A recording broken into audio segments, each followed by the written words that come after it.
With all these positive conditions and circumstances, how can the state of the county be as perilous as I characterized it earlier? The answer is simple. Circumstances beyond our control have so changed the prospects for financing county government in the future that I believe it's fair to say that Lane County government as we know it cannot continue to operate under its current system of funding. Let me repeat that. Lane County government as we know it cannot continue to operate under its current system of funding. For my part, I do not expect county government to cease to exist, nor do I expect it to radically alter its shape or form. I do expect that we will substantially change our method of financing county government in the near future. The problem we face is not a function of ballot measure 5.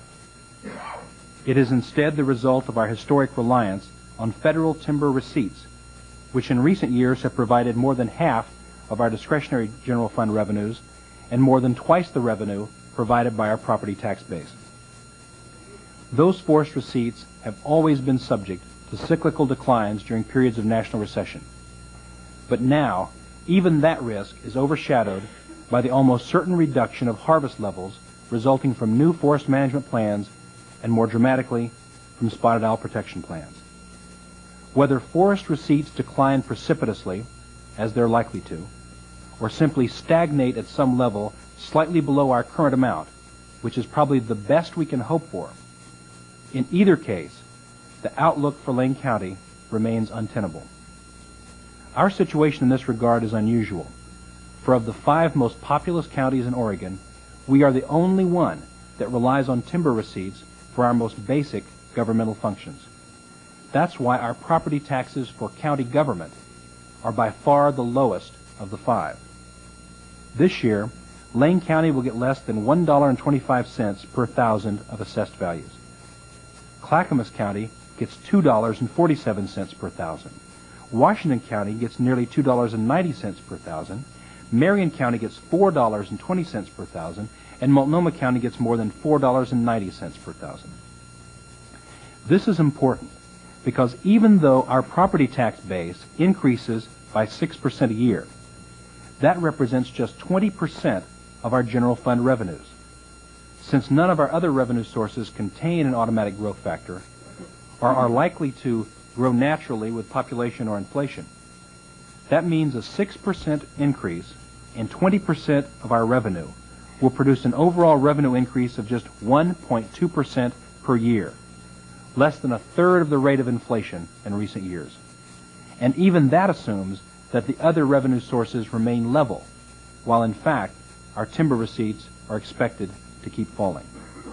In other words, whether we're crushed by a sudden collapse of revenues or simply strangled by a slow decline in the real purchasing power of the revenues available to us, our fiscal condition is indeed critical.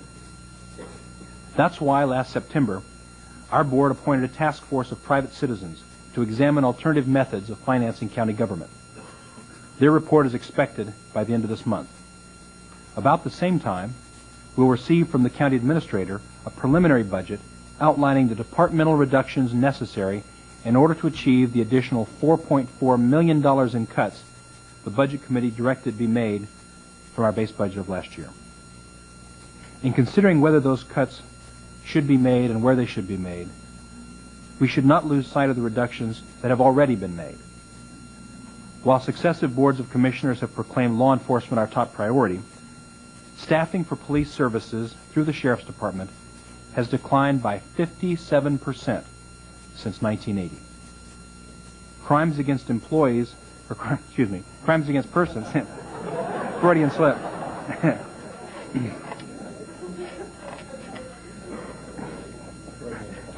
Obviously, we're really getting worried. Crimes against persons committed by juveniles increased by more than 80% during the last decade. Yet the number of employees in our Department of Youth Services, formerly known as the Juvenile Department, has declined by 37%. The District Attorney's Office, which is funded partially by the state, got by with just a 12% reduction in staff during the 1980s. But at the same time, their workload doubled, so that what had been fewer than 25 felony filings per employee in 1980 is now more than 50 per employee when computed in a comparable manner. Our most persistent complaints lately have been the time it takes to process building permits, which now averages 6 weeks. Why does it take so long? Because the number of permit applications are about the same as in 1980, yet we have barely half the number of people processing them. Like 30 other counties in the state, Lane County is behind in the physical reappraisals of real estate for tax purposes. Rather than blame this on a conspiracy to raise taxes on homeowners, however, we should consider the fact that our Department of Assessment and Taxation has less than 60% of the staff it had at the start of the last decade. I could go on and on. Finance administration staffing, down 38%. Mental health staffing, down 33%. All other health services, down 56%. When you add it all up, despite the popular belief that government at all levels grows automatically and inexorably, Lane County today employs only 70% the number of people we employed in 1980. And if you only look at the critical general fund programs, that number is just 54% of what it was a mere 12 years ago. One reason we've been able to do this is because we've made a conscious and persistent effort to computerize and automate whenever feasible. And certainly, we have cut a lot of fat and waste out of county government. While others are still talking about reducing middle management, Lane County has already done it. But to think that we can simply keep cutting and cutting indefinitely with no impact on the critical services we deliver is foolhardy. It's tempting to follow up with some examples of the kinds of cuts we may be forced to make in our next budget. But I think we've all grown skeptical of the horror stories government threatens us with in terms of cuts that never actually seem to occur. So therefore, I think we should wait until the county administrator presents his preliminary budget in order to look at those specifics.